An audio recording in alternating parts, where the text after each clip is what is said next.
4월 둘째 주일 예배하시는 성도 여러분에게 하나님의 크신 은혜와 위로가 함께 하시기를 주님의 이름으로 축복합니다. 믿음 생활 하시면서 기도원 체험들이 있을 겁니다.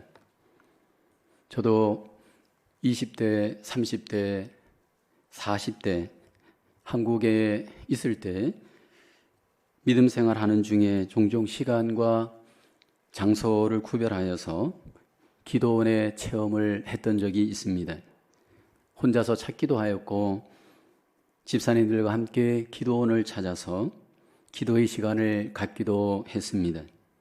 특별히 중요한 일을 앞두고 또 어려운 일을 앞두었을 때 깊은 산속 기도원을 찾아 기도하면서 하나님의 뜻을 구했던 경험이 있습니다. 그리고 그 가운데 하나님의 은혜를 경험하였고 그 가운데 문제도 해결받는 은혜의 삶이 있었던 경험이 있습니다. 믿음 생활하면서 우리에게 체험이 참 중요합니다. 건전한 영적 체험은 우리의 신앙을 굳게 해주고 분명하게 해주기 때문입니다.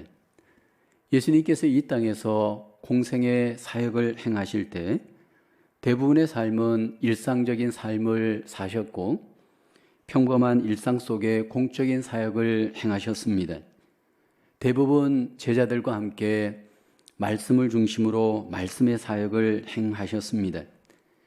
왜냐하면 말씀이 능력이기 때문입니다. 그렇지만 예수님은 또 시간을 구별하시고 장소를 구별하셔서 영적인 체험의 시간을 제자들과 함께 갖기도 하셨습니다. 오늘 성경 본문에는 예수님께서 베드로, 야고보, 요한을 데리고 산에 오르셔서 영적인 체험의 시간을 갖습니다. 주님께서 오르신 그 산은 오늘 본문에 구체적인 이름은 소개되지 않고 그냥 높은 산이라고 소개를 합니다. 이스라엘에서 높은 산은 과연 어디를 말하는 것일까?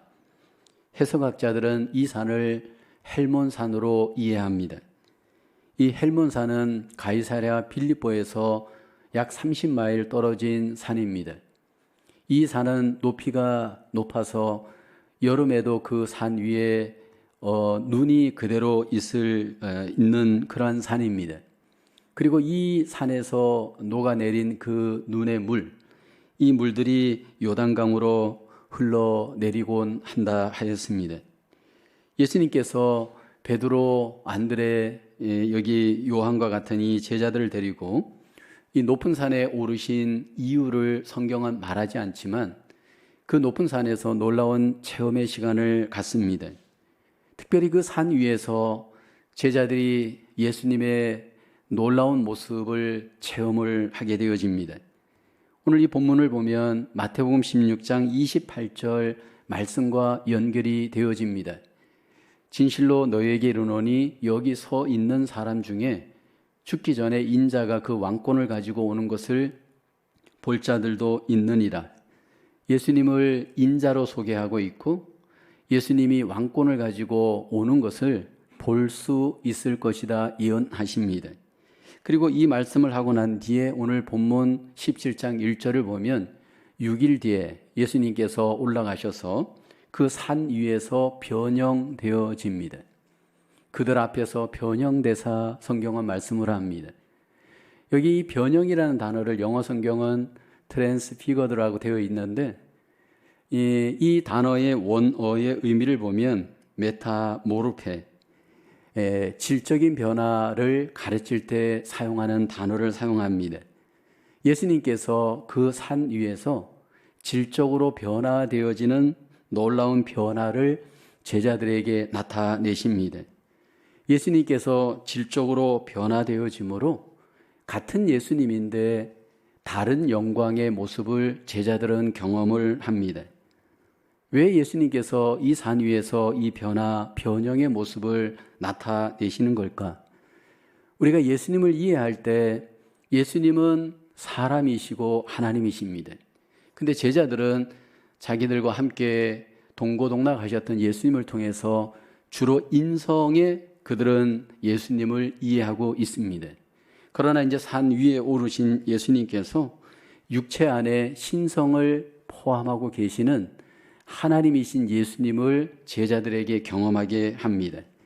이 산에 오르셔서 예수님은 변형되셔서 예수님이 사람이지만 하나님이신 것을 제자들에게 체험하게 하십니다.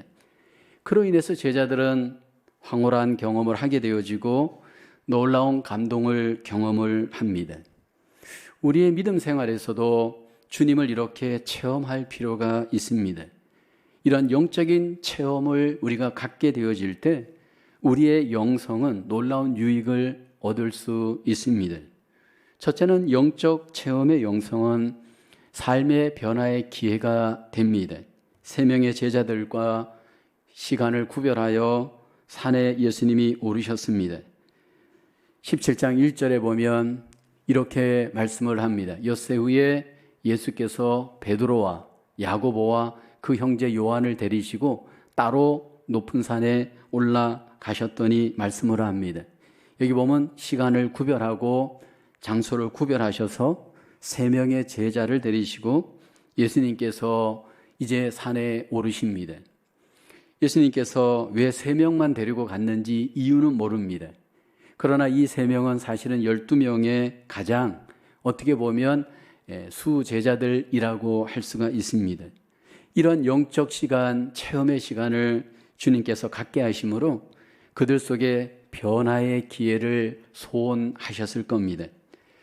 우리가 기도와 같은 어떤 이 영적인 체험의 시간을 갖게 되어질 때 우리에게는 많은 은혜의 유익들이 있습니다. 특별히 우리가 기도할 때 주님으로부터 하나님으로부터 응답을 받는 축복도 있습니다. 기도할 때 하나님의 임재의 은혜도 우리가 경험을 합니다. 기도할 때 우리가 주님의 그 놀라우신 영광도 경험을 합니다. 근데 이 모든 것들보다 가장 큰 우리에게 주어지는 은혜가 있습니다. 유익이 있습니다. 기도할 때 주님을 체험할 때 우리가 변화되어집니다. 내 마음이 변화되어집니다. 내 삶이 변화가 되어집니다. 기도하다가 내 영성의 변화가 일어납니다. 사실 이게 가장 우리 속에 영적 체험의 유익이라 말할 수 있습니다. 정말로 이렇게 깊게 기도하고 영적인 체험을 하게 되어지면 우리가 변화되어질 수 있을까? 성경을 보다 보면 이러한 체험의 시간이 변화의 시간으로 놀라운 반전이 일어났던 인물들이 성경에 소개되어집니다. 그 대표적인 예가 구약의 야곱이라고 하는 사람입니다. 야곱은 사실 굉장히 변화가 잘 안 되어지는 사람이었습니다. 이기적이었고 욕심이 너무 많았습니다. 하나님으로부터 선택을 받고 우리로 얘기하면 구원을 받은 사람이지만 그는 자기 이익을 위해서는 포기가 없는 인간이었습니다. 아버지 이삭을 속이고 형 에서를 속이면서 장자의 축복을 가로채죠. 그리고 결국 외삼촌 라반의 집으로 피신을 하게 되어집니다. 그리고 거기에서 20년 시간을 보냅니다. 강산이 두 번 변한 20년의 세월 속에서도 그의 내적인 성품은 변화되지 않습니다. 끝까지 이기려고 하고 욕심을 내려놓지 못하고 내 것을 꼭 챙기는 이기적인 이 야곱의 모습입니다. 전혀 자기의 것들을 손에 볼 줄 모르는 아주 이 이기적이고 계산적인 이 야곱이 결국은 외삼촌 라반과의 관계가 깨어지고 20년 만에 고향으로 돌아옵니다. 고향으로 돌아오는 시간 그는 야복 강가에서 하나님을 체험하는 기회를 갖습니다. 그 야복 강가에 혼자 남아서 그는 기도하게 되어집니다. 왜냐하면 이제 자기를 죽이려고 하는 형도 있고 자기를 도울 수 있는 형편이 없는 상황에서 하나님께 맡기고 기도합니다. 근데 그 밤에 하나님께서 야곱과 놀라운 변화의 체험을 갖게 하십니다. 천사를 하나님이 야곱에게 보내어서 야곱과 씨름을 하게 합니다. 하나님이 먼저 제안한 씨름이었습니다. 야곱과 천사가 밤새도록 씨름을 합니다.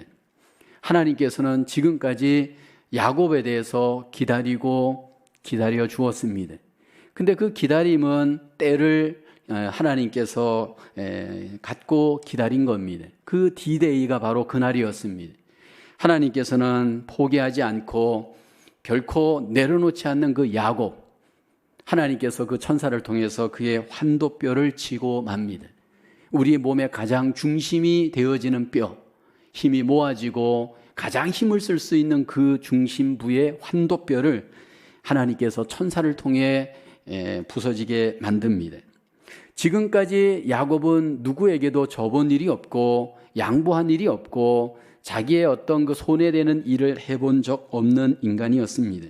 그때 야곱은 비로소 이제 하나님 앞에 굴복하고 하나님께 간구합니다. 하나님, 내게 축복하지 않으면 안 됩니다. 나는 이 사람을 보낼 수 없습니다. 그러면서 하나님께 간절하게 항복하면서 하나님의 복을 구합니다. 그리고 야곱은 그곳 이름을 브니엘, 하나님의 낯, 하나님의 얼굴로 이름을 지칭합니다. 내가 하나님을 보았다라는 겁니다. 하나님의 얼굴을 보았습니다. 기도하다가 하나님을 보았고 기도하다가 하나님을 그는 체험하였습니다. 놀라운 것은 그 기도 이후에 야곱은 이스라엘로 변화됩니다. 기도의 체험, 영적 체험으로 말미암아 이제까지 육신적인 그리스도인이었던 이 야곱이 영적 그리스도인으로 변화되어지는 놀라운 변화의 체험을 기도 가운데 갖게 되어집니다. 우리가 이렇게 기도의 체험을 하다 보면 많은 여러 가지 경험 가능합니다. 근데 사실 우리가 기도할 때 원수를 놓고 기도하고 환경을 놓고 기도하고 문제를 놓고 기도하다 보면 사실은 내가 문제였던 것을 많이 직면하게 되어집니다.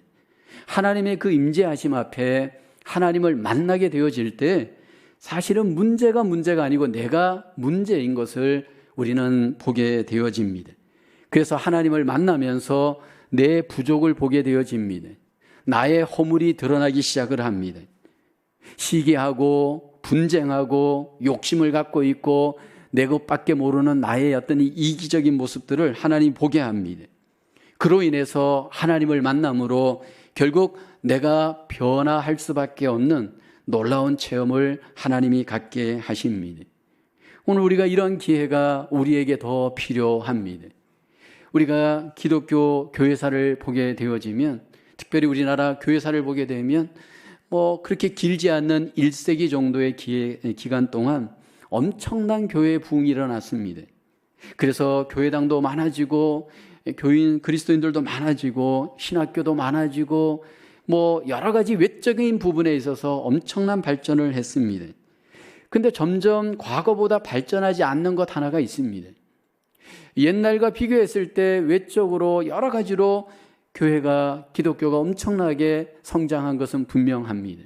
근데 그 가운데 한 가지 부족한 것이 있다면 우리가 하나님을 체험하는 기도가 점점 부족해 가는 모습입니다. 구별된 기도의 시간, 구별된 기도의 장소를 통해서 하나님과 만나는 이 영적 체험의 시간이 더 우리에게 필요한 시대가 아닐까 생각을 합니다. 우리가 기도하면서 영적인 체험을 통해서 내가 변화되어지는 그 은혜, 하나님은 우리에게 갖기를 기대하십니다. 우리의 삶 속에 분주하고 바쁘고 여러 가지 일들이 있지만 우리의 시간을, 장소를 좀 더 구별하여서 하나님 앞에 영적인 체험의 시간들을 우리가 다시 한번 회복하고 경험할 수 있으시기를 주님의 이름으로 축원합니다. 그리고 그 가운데 나를 다시 한번 바라보고 변화하는 놀라운 은혜가 회복되어지기를 주님의 이름으로 축원합니다. 두 번째로 영적 체험의 영성, 주님을 더욱 아는 기회가 됩니다. 예수님께서 이 세 명의 제자들과 함께 산 위에서 놀라운 영적 체험을 할 때 제자들은 예수님의 또 다른 면을 체험합니다. 3절에 보면 그때 모세와 엘리야가 예수와 더불어 말하는 것이 그들에게 보이거늘 제자들은 산 위에서 새로운 예수님을 경험을 합니다. 구약의 모세가 또 엘리야가 나타나서 예수님과 더불어 말하는 것을 그들이 보았습니다. 이때 베드로가 너무 그 감격이 너무 커서 여기에 우리가 초막을 짓고 예수님 그냥 우리가 살았으면 좋겠습니다. 그렇게 말합니다. 그때 하늘에서 음성이 들립니다. 5절에 보면 말할 때 호련히 빛난 구름이 그들을 덮으며 구름 속에서 소리가 납니다. 이는 내 사랑하는 아들이요 내 기뻐하는 자니 너희는 그의 말을 들으라 하시는지라. 산 위에서 제자들이 한 이 영적 체험의 의미, 모세가 나타나고 엘리야가 왜 나타났을까요? 여러분, 이 구약의 모세는 우리가 지금 출애굽기를 같이 새벽마다 묵상하고 있는데 하나님께서 사용하였던 율법의 대표자입니다. 원래 이 모세는 레위 족속 아므람과 어머니 요게벳 사이에 태어납니다. 근데 애굽에서 출생했을 때 애굽에서 사내 애인은 다 죽이라고 하는 그 애굽의 박해 속에서 그 어머니와 누이의 도움으로 바로 왕의 공주의 아들로 입양이 되어집니다. 그리고 40살까지 이 모세가 애굽에서 왕자로서 삶을 살지요. 그러다 어느 날 자기 민족을 향한 이 열정으로 자기 그 동족을 구하려다가 살인을 하고 미디안 광야로 도피하게 되어집니다. 그리고 40년 동안 도피 생활을 하고 80세 때 하나님이 그를 호렙산에서 부르시죠. 그래서 이스라엘을 이끄는 지도자로 사용합니다. 그러면서 하나님께서 모세에게 무엇을 주느냐 하면 시내산에서 율법을 줍니다. 그래서 이 모세는 구약의 율법의 상징자입니다. 근데 그 모세가 지금 산 위에서 예수님과 나타나서 대화를 한 겁니다. 그리고 또 한 사람 엘리야가 등장합니다. 이 엘리야는 주전 900년경 북이스라엘의 선지자였습니다. 디셉 사람이었던 이 엘리야는 사실 가장 그 당시에 악한 왕이었던 아합 왕 때에 선지자 활동을 했습니다. 그리고 하나님이 그 엘리야를 통해 놀라운 기적을 베푸잖아요. 3년 6개월 동안 가뭄이 들기도 하고 또 갈멜산 정상에서 하나님이 불을 내려서 그 물을 태우고 그뿐만 아니라 다시 또 비가 오게 하시고 뭐 그를 통해서 놀라운 기적을 행합니다. 특별히 바알의 선지자를 대적하여 이기게 하죠. 그리고 난 뒤에 죽지 않고 살아서 결국 하나님께로 올라가는 선지자의 대표가 바로 엘리야입니다. 율법의 대표자 예수님, 선지자의 대표 이 엘리야, 왜 예수님에게 나타내 보이는 걸까요? 바로 예수님께서 모든 구약을 완성하시는 하나님의 아들이시기 때문입니다. 예수님은 모든 율법을 완성하시는 분이십니다. 모든 구약의 선지자들의 예언을 완성하시는 분이십니다. 그래서 성경은 율법에 대해서 예수님과의 관계를 이렇게 말하죠. 갈라디아서 3장 24절에 보면 이같이 율법이 우리를 그리스도께로 인도하는 초등교사가 되어 우리로 하여금 믿음으로 말미암아 의롭다함을 얻게 하려 함이라. 예수님이 누구시냐면 바로 이 율법을 완전케 하시는 그 하나님의 아들이십니다. 그리고 모든 구약의 선지자들, 그렇게 엘리야같이 훌륭한 선지자들도 그 사역의 초점이 누구냐면 바로 예수님이십니다. 모세도 예수님을 위해서, 엘리야도 예수님을 위해서 존재하였습니다. 그리고 그것을 제자들이 산 위에서 경험하게 하십니다. 그리고 하나님께서 이렇게 확증을 하십니다. 하늘에서 소리가 나서 7절에 보면 마침 구름이 와서 저희를 덮으며 구름 속에서 소리가 나서 말합니다. 이는 내 사랑하는 아들이요 내 기뻐하는 자니 너희는 그의 말을 들으라. 예수님이 누구시냐면 바로 하나님의 아들이시다는 겁니다. 예수님이 인자이심을 제자들에게 확증시키는 영적인 체험의 사건이 바로 그 산 위에서 일어난 겁니다. 그러면서 제자들에게 그 체험을 통해서 주님을 더 알게 합니다. 한 걸음 더 나아가 주의 음성을 드러나고 말합니다. 우리가 다양한 체험을 분명히 할 필요가 있습니다. 그런데 체험 자체가 중요한 것이 아닙니다. 그 체험을 통해서 하나님이 우리에게 원하시는 목적, 체험을 통해서 주님이 우리에게 가장 알리시기를 원하는 목적은 예수님입니다. 그 체험은 예수님을 알리기 위한 수단입니다. 체험의 가장 목적은 예수님을 우리에게 알게 믿게 하는 겁니다. 그래서 저는 우리 교회가 사실은 영적인 체험들, 다양한 영성의 체험을 우리는 할 필요가 있다 여깁니다. 그래서 기도원의 체험도 필요하고 금식 기도의 체험도 필요합니다. 또 그런 어떤 체험 말고도 말씀과 함께 우리가 어떤 세미나의 체험, 성경 공부의 체험, 제자 훈련의 체험 다 필요합니다. 왜냐하면 이런 체험들을 통해서 주님을 더 알 수 있다면, 주님을 더 깊게 알 수만 있다면 이런 다양한 체험이 필요합니다. 저희가 전에 이제 수요일 날 크로스 세미나를 통해서 창세기부터 요한계시록까지 그 성경 속에 있는 예수님을 믿음으로 아는 체험의 기회를 수요일마다 가졌습니다. 이제 느헤미야서가 끝나면 또 우리가 그 미 남침내 교단에서 발행한 가스펠 프로젝트라고 하는 성경 공부 교재가 있습니다. 그 교재는 또 예수님을 다시 창세기부터 요한계시록까지 우리에게 잘 보게 해주는 성경 교재입니다. 이것을 이제 우리가 앞으로 함께 경험을 할 겁니다. 그러니까 이런 체험, 저런 체험을 통해서 우리는 그 안에서 예수님을 붙잡아야 합니다. 체험을 붙들면 안 되고 예수님을 더 붙드는 체험이 되어야 됩니다. 오늘 본문에 보면 산 위에서 제자들 앞에서 결국은 모세도 사라집니다. 엘리야도 사라집니다. 결국 그 산 위에 누가 남느냐면 예수님만 남습니다. 그리고 하나님께서 그 제자들에게, 체험하는 제자들에게 이렇게 말하죠. 너희는 저의 말을 들으라 말씀을 하십니다. 체험을 통해서 우리가 결국 들어야 될 음성은 주님의 음성입니다. 예수님이 길이요 진리요 생명이신 것을 우리가 그 체험 속에 주님은 경험하기를 원하십니다. 종종 우리가 영적 체험을 하면서 실수할 때가 있습니다. 어떤 분들은 체험 그 자체에 빠져버립니다. 체험의 목적은 예수님인데 체험하는 것으로 결국 여러분 잘못 빠져서 문제가 되는 경우가 있잖아요. 오늘 본문에 베드로가 그랬습니다. 베드로가 산 위에서 체험을 하면서 너무 그 체험의 시간이 좋으니까 거기에서 집을 짓고 여기에서 살면 좋겠습니다. 그렇게 말합니다. 그것은 주님의 뜻이 아니었습니다. 여러분, 우리가 체험을 통해서 주님께서 우리에게 원하시는 것, 주님을 알고 주님의 음성을 듣기를 원합니다. 오늘 본문에 하늘에서 내 사랑하는 아들이여 내 기뻐하는 자라 말씀을 하면서 그의 음성을 들으라 말씀하지. 우리가 체험을 하면서 주님의 음성을 들을 수 있는 기회가 되기를 원합니다.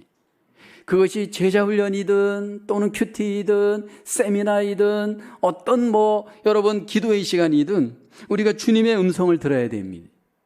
그럼 지금 여기에서 우리가 체험을 통해서 어떻게 주님의 음성을 들을 수 있을까요? 실제적으로 내 이 육신의 귀로 하늘에서 갑자기 음성이 들려오는 것일까요? 하나님께서 지금 우리에게, 그리스도인들에게 주의 음성을 듣게 하시는 방식은 대부분 공통적입니다. 성경을 통해서 우리 안에 계신 성령님을 통하여 이 말씀을 깨닫게 하심으로 주의 음성을 듣게 하십니다. 여러분, 성령님께서 이 말씀을 깨닫게 할 때 그 말씀이 주님의 음성으로 우리 안에 들려지는 은혜를 하나님이 허용을 하십니다. 그 음성을 듣게 될 때 우리에게 오는 유익이 무엇일까요? 우리가 매일 예를 들어서 주님과의 체험을 통해서 이 음성을 듣게 되어질 때 우리는 그 음성의 인도를 받는 삶을 살 수가 있습니다. 매일매일 우리의 삶은 바다에서 출항하는 배와 같습니다. 어저께 안전하게 귀향했던 배일지라도 오늘 또 바다를 출항할 때 그 바다의 삶은 여러분 어떠할지 모릅니다. 그러나 여러분 그 출항하는 배가 무언가 여러분 나침반이 있고 인도를 잘 받으면 안전하게 운행할 수 있습니다. 우리의 삶이 그렇습니다. 이 세상은 바다 같고 그 바다 같은 삶을 매일 우리는 출항합니다. 근데 하나님의 음성을 듣고 출항을 하게 되어질 때 우리는 하나님의 인도를 경험하게 되어질 줄로 믿습니다. 나의 헛된 생각과 나의 뜻을 내려놓고 하나님의 음성을 듣고 그 음성의 인도를 받을 때 여러분, 우리의 길은 주의 길을 갈 수 있고 승리할 수 있는 줄로 믿습니다. 때때로 우리는 우리의 뜻을 앞세우려고 할 수 있습니다. 오늘 본문의 베드로처럼 여기 있겠습니다. 근데 주의 음성은 아니다, 여기가 아니다, 가라고 말할 수 있습니다. 그래서 우리의 삶이 주의 음성을 듣고 갈 때 우리의 삶이 바른 길로 갈 수 있고 하나님께 영광 돌리는 삶을 살 수 있는 줄로 믿습니다. 체험을 통해서 주님을 알고 주의 음성을 듣고 주님이 인도하시는 길을 우리 모두가 승리하며 갈 수 있는 은혜가 있기를 주님의 이름으로 축원합니다. 세 번째로 영적 체험의 영성, 일상의 삶에서 승리하기 위함입니다. 오늘 본문을 보면 9절에 올라갔던 예수님과 제자들이 내려옵니다. 그들이 산에서 내려올 때 예수께서 명하여 이르시되 인자가 죽은 자 가운데서 살아나기 전에는 본 것을 아무에게도 이르지 말라 하시니, 이제 산 위에서 산 아래로 내려올 때 예수님께서 한 가지 원칙을 말씀을 합니다. 9절에 보면 본 것을 아무에게도 이르지 말라. 산 위에서 놀라운 영적 체험을 한 것을 이제 말하지 말라 예수님이 말씀을 하십니다. 예수님은 영적인 체험을 붙들라 말하지 않습니다. 영적 체험을 한 것을 의존하라 말하지 않습니다. 영적 체험한 것을 갖고 이제는 일상의 삶으로 가서 주님은 승리하기를 소원하십니다. 그래서 우리가 산 위에서 경험한 이 영적 체험, 이것을 숭배해서는 안 됩니다. 지나치게 그 체험을 우리는 강조하거나 앞세우면 안 됩니다. 우리가 믿음 생활하면서 신비주의 신앙에 빠질 위험이 너무 많습니다. 여러분, 우리가 믿는 하나님은 굉장히 신비롭습니다. 우리가 신비로운 하나님을 믿을 때 우리는 신비로운 체험을 합니다. 그런데 성경은 우리에게 신비주의에 대해서는 아니오라고 말을 합니다. 신비주의에 빠지게 되어지면 우리는 독단적인 체험주의에 빠질 위험이 많습니다. 예를 들어서 내가 40일 금식 기도를 하면서 신비로운 체험을 할 수 있습니다. 또 새벽에 나와서 새벽 기도를 하다가 신비한 체험을 할 수가 있습니다. 근데 그 신비한 체험을 하였을 때 그 신비한 체험 그 다음은 무엇이어야 될까요? 성경은 우리에게 말씀하는 것이 그 은혜로운 체험을 했다면 일상의 삶에서 은혜로운 체험이 삶의 승리로 연결되기를 원합니다. 더 이상 과거의 체험, 그리고 그 체험을 기초로 한 어떤 신비주의로 하나님은 우리가 돌아가는 것을 원하지 않습니다. 내려와서 조용히 일상의 삶으로 주님은 우리가 승리하기를 소원하십니다.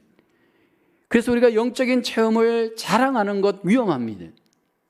영적인 체험을 앞세우는 것 너무 위험합니다. 여러분, 성경에 보면 영적인 체험을 깊게 한 사람 바울이 소개됩니다. 여러분, 바울이 경험한 영적인 체험의 수준은 우리와 격이 다릅니다. 고린도서 12장에 보면 그는 셋째 하늘을 경험하였습니다. 고린도서 12장 4절에 바울이 고백합니다. 그가 낙원으로 이끌려가서 말로 표현할 수 없는 말을 들었으니 사람이 가히 이르지 못할 말이로다. 바울이 지금 고린도 교회 앞에 자신의 낙원의 체험을 굳이 말하는 이유가 있습니다. 고린도 교인들이 영적인 체험을 너무 자랑하는 거였습니다. 방언한 것, 지식적인 것, 여러 가지 어떤 교회 속에 그들의 어떤 그 체험을 앞세우면서 자기들을 자랑하였습니다. 근데 바울은 자기를 자랑하지 않고 있다가 이제 어쩔 수 없이 이들 앞에 내가 너희들의 그 자랑하는 수준의 체험을 뛰어넘는 자랑을 그 경험을 한 자인 것을 고백을 합니다. 근데 바울은 낙원의 체험을 했습니다. 천국의 체험을 한 겁니다. 셋째 하늘이라고 바울이 이야기하죠. 바울이 어떻게 천국을 체험할 수 있었을까? 여러분, 바울은 그 다메섹 도상 사도행전 9장에 보면 예수님을 체험합니다. 원래 사울이었던 이 바울이 누구보다도 앞장서서 예수 믿는 사람들을 박해하고 잡아 죽이던 자였습니다.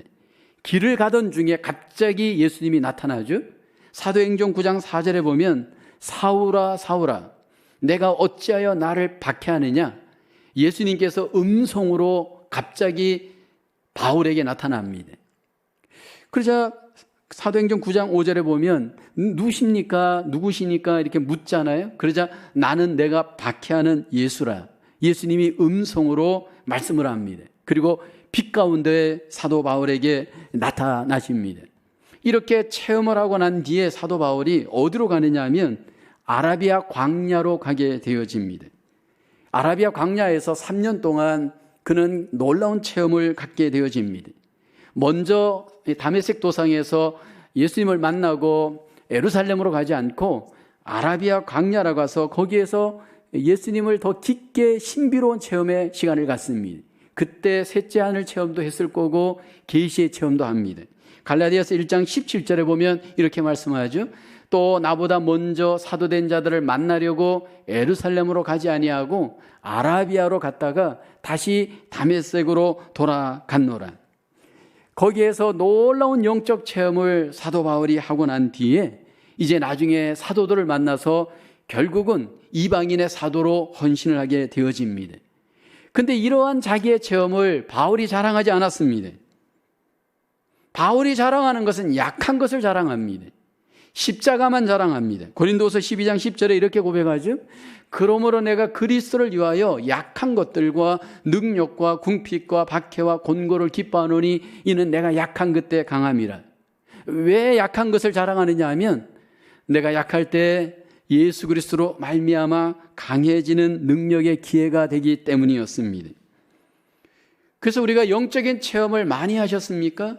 나를 자랑하는 기회가 아니라 그것이 삶을 승리하는 기회로 우리 주님은 그것이 사용되어지길 원합니다. 그래서 영적인 체험을 깊게 하신 분들은 더 삶을 승리할 책임이 큰 겁니다. 예를 들어서 교회 속에서 성경 공부를 더 하시고 제자 훈련을 더 많이 하시고 기도의 시간을 더 많이 갖고 예배에 더 풍성한 체험을 하셨습니다. 그래서 더 주님을 더 온전히 아는 영성 체험을 내 안에 경험했습니다. 그러면 그 사람에게 하나님이 가장 원하시는 삶은 일상 속에 더 승리할 사명, 더 승리할 수 있는 기회로 하나님 앞에 살 수 있도록 하나님이 역사하기를 원합니다. 종종 보면 신비주의에 빠진 분들은 어떤 문제가 있느냐 하면 사회성이 결여됩니다. 이단들이 그 대표적이잖아요. 주님을 신비롭게 깊게 체험하였다라고 하는 이유 때문에 일상으로 돌아가지 않고 자기들끼리 모여서 이상한 신비주의에 빠져서 일상의 삶이 다 망가집니다. 가정도 포기하고 직장도 포기하고 삶도 포기하고 그로 인해서 잘못된 삶을 사는 그런 경우가 얼마나 많습니까? 여러분, 우리가 기억해야 될 것은 하나님이 가정을 우리에게 선물로 주셨습니다. 하나님이 직장을 우리에게 선물로 주셨습니다. 하나님께서 우리를 세상으로 가라고 말씀을 합니다. 왜냐하면 그 세상 가운데 주님의 뜻을 이루어내는 것이 하나님의 뜻이기 때문인 줄로 믿습니다. 근데 그 세상에서 누가 일터에서 승리하고 가정에서 승리할 수 있을까요? 영적인 체험을 통해서 주의 능력을 가진 자들입니다. 우리가 예배를 오늘 이렇게 은혜롭게 드리시고 그래서 이 안에서 은혜를 받고 내 안에 주님의 은혜가 임했다면 그 은혜의 능력이 이제는 나가셔서 가정으로 일터로 세상에서 승리하는 삶으로 연결되어져야 할 줄로 믿습니다. 거기에서 주님을 드러내시고 거기에서 하나님께 영광을 돌리시는 그 승리의 삶, 이것이 주님이 기뻐하시는 그리스도인의 모습인 줄로 믿습니다. 주님은 우리에게 영적인 체험을 갖길 원합니다. 그래서 우리는 시간을 구별하고 때로는 장소를 구별하여서 주님을 더 깊게 체험하는 이러한 영적인 체험의 기회를 자꾸 갖기를 원합니다. 그리고 그 영적인 체험을 통해서 깊어진 영성, 더 풍성해진 영성을 통하여서 내가 더 변화하는 기회가 되어지길 원합니다. 특별히 우리의 성품이 좀 더 변화되길 원합니다. 우리 속에 주님의 마음이 더 닮아지고 주님의 뜻이 더 회복되어지는 그러한 영적인 체험이 능력이 되어질 수 있기를 주님의 이름으로 기원하겠습니다. 그 영적인 체험을 통해서 이제까지 알았던 주님을 더 한 단계 나아가 더 깊게 더 온전히 알 수 있는 그러한 기회가 되어지길 원합니다. 그로 인해서 주님의 음성을 듣고 일상의 삶으로 나가서 다시 한번 승리하면서 주님을 증거하고 하나님의 나라의 영광을 드러낼 수 있는 저와 여러분의 삶으로 승리할 수 있기를 주님의 이름으로 기원하겠습니다. 우리의 삶 속에 영적인 체험을 통하여 영성을 더욱 회복하시고 하나님이 주신 모든 우리의 삶이 승리하시는 우리 모두로 하나님 앞에 드려질 수 있기를 주님의 이름으로 기원하겠습니다. 기도하겠습니다. 하나님, 은혜와 사랑을 감사합니다. 우리를 구원하여 주시고 날마다 우리의 목자 되어 주셔서 우리 가운데 임재하시고 동행하여 주시고 하나님 우리와 함께하여 주신 은혜를 감사합니다. 영적인 체험들을 통하여서 더 주님을 깊이 온전히 아는 저희들 삶 되게 하여 주셔서 우리의 내면이, 우리의 삶이, 우리의 인격이 더 주님처럼 변화되어지는 저희들 되게 하여 주시옵소서. 그로 인해서 우리의 일상의 삶이 더 주님 뜻을 따라 승리하여 하나님께 영광을 돌리며 하나님의 복을 경험할 수 있는 주의 귀한 백성들 되게 하여 주시옵소서. 예수님의 이름으로 기도하옵나이다. 아멘.